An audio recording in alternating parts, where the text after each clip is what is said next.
जहां एक तरफ दिल्ली विश्वविद्यालय में कई यूनिवर्सिटी के स्टूडेंट ने पीसफुल मार्च निकाला, वहीं दूसरी तरफ इस मार्च से एनएसयूआई ने अपने आप को बिल्कुल अलग थलग रखा और एक दिन की भूख हड़ताल भी की। एनएसयूआई का कहना है कि वो लेफ्ट और एबीवीपी की इस गंदी राजनीति का विरोध करते हैं और कैंपस में शांति का माहौल चाहते हैं। आज हम हंगर स्ट्राइक पर बैठे हैं और 7 बजे हमारी मशाल रैली भी होगी।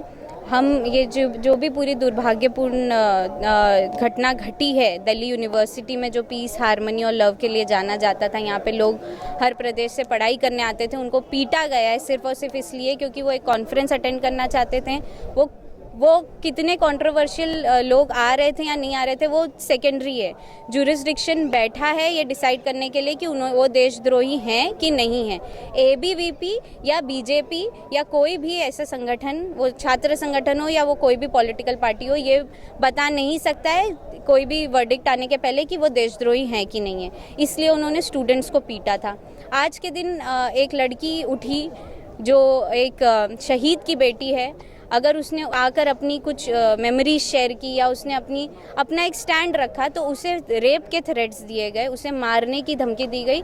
और ये दिन आ गया कि आज वो लड़की ने अपनी जो भी लड़ाई है उसे छोड़ दिया है। देखिए, फिक्र करने की बात है क्योंकि यहाँ पे मारपीट हो रही है और जिस तरीके का माहौल आज यूनिवर्सिटी में बन गया है उस तरीके से हर माँ बाप को ये टेंशन होगी कि मेरा बच्चा दिल्ली यूनिवर्सिटी में पढ़ने गया था और ये सब वहाँ पे क्या हो रहा है। तो हम इसका विरोध करते हैं। एबीवीपी और लेफ़्ट दोनों को, राइट और लेफ़्ट जो हमारी एक्सट्रीमिस्ट हैं, इन दोनों को इस बातों को समझना होगा कि यूनिवर्सिटी एक डिस्कशन का प्लेटफॉर्म है। यहाँ पर किसी भी चीज़ के लिए कानून की पूरी जगह है, कोर्ट कचहरी तक भी बात जा सकती है। आप कोई डिसाइड करने वाले नहीं होते हैं कि किसी को यहीं सज़ा दे दें या नहीं दे दें। अगर कोई कुछ विरोध में बात कर रहा है, कोई कुछ गलत बात कर रहा है, तो आप कोर्ट कचहरी और पुलिस के पास जाके उसका हल निकाल सकते हैं। ये कोई बात नहीं हुई कि हम वहीं पे फैसला कर देंगे, हम वहीं पे उनको मार कूट देंगे। अगर वहाँ कुछ गलत हुआ था तो आप उसकी कंप्लेन करके और जुडिशल प्रोसीजर से आप। एबीवीपी की जो विचारधारा है वो शुरू से ये कि दूसरों की आवाज़ दबाई जाए और अपनी आवाज़ को ऊपर रखा जाए। एबीवीपी कभी भी दूसरों की बात नहीं सुनती, वो सदा अपनी आवाज़ ऊपर रखती है। और एबीवीपी आज के टाइम में एक ऐसा छात्र संगठन होगा जो अदर छात्र संगठन को देश राष्ट्रवाद का सर्टिफिकेट बांट रहा है। उसका कहना है कि अगर कोई राष्ट्रवादी है तो हमसे आके मिले, हम उसे सर्टिफिकेट देंगे तभी वो राष्ट्रवादी होगा, नहीं तो वो राष्ट्रवादी है, देश विरोधी माना जाएगा। राष्ट्रीय पर्सपेक्टिव में इसको देखें तो ये यूपी चुनाव से नज़र भटकाने की साजिश थी, जिसको लोग कहीं ना कहीं दबे तरीके से मान भी रहे हैं, चाहे वो बीजेपी के लोग हों चाहे लेफ्ट के लोग हों। यहाँ पे कांग्रेस पार्टी और एनएसयूआई का स्टैंड बिल्कुल क्लियर है।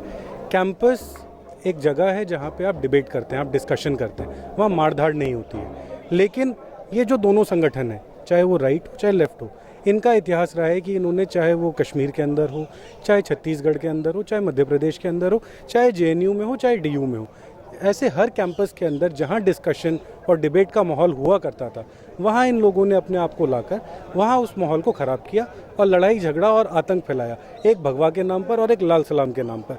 हम लोग अपने आप को इस चीज़ से बिल्कुल दूर रखते हैं और आम छात्र, मेरी तरह, हमारे साथियों की तरह, हम लोग चाहते हैं कि यूनिवर्सिटीज़ के अंदर डिस्कशन और मुद्दों की बात की जाए, लड़ाई झगड़े से दूर रहे।